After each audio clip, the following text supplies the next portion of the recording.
What's up, guys? I'm gonna give my quick review of the new Marvel special presentation, Werewolf by Night, directed by one of the best composers we have today. It might be, and it's very easily in the GOAT conversation when it comes to composers, Michael Giacchino. Now, when this was announced, I was like, oh, okay, Werewolf by Night. And they said, oh, Michael Giacchino. I was like, okay, let's see what he's got in store for us. And this is easily one of the most mature MCU projects we've seen, especially in Phase 4.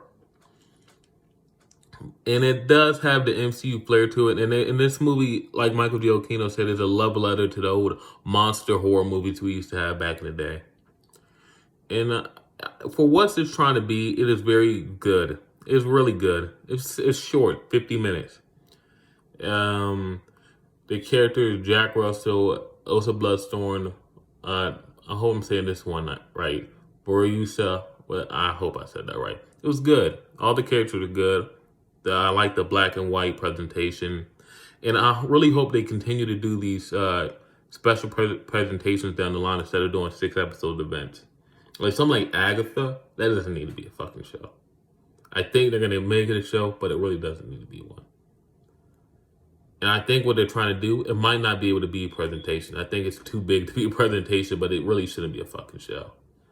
They really shouldn't be doing it. But if this is what they got in store for us when it comes to Marvel's horror side of the MCU, I'm down for it. This is a delightful watch. It's short, 50 minutes. You can finish it in one sitting, or maybe with your breakfast, your lunch, your dinner.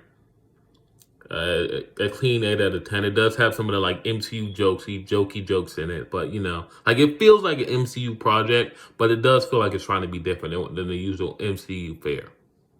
And I really do hope they continue with the special presentations down the line instead of trying to force everything into a 6-episode series. And even some of these things, and lately the last shows haven't all been 6 episodes. Like She-Hulk's not 6 episodes. And I know people are going to try to use the formatting and the length and how many episodes it has as an excuse. But I'm going to do a review for that. The last episode's coming up. I don't want to hear that shit. She-Hulk's is written poorly.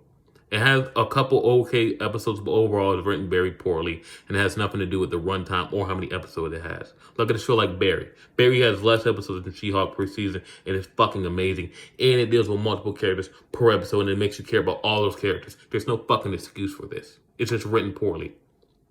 Let's stop using it as a cop-out for everything. Yes, for some series, the length and the 6-episode event did hinder them. But for some shows, they just are written poorly.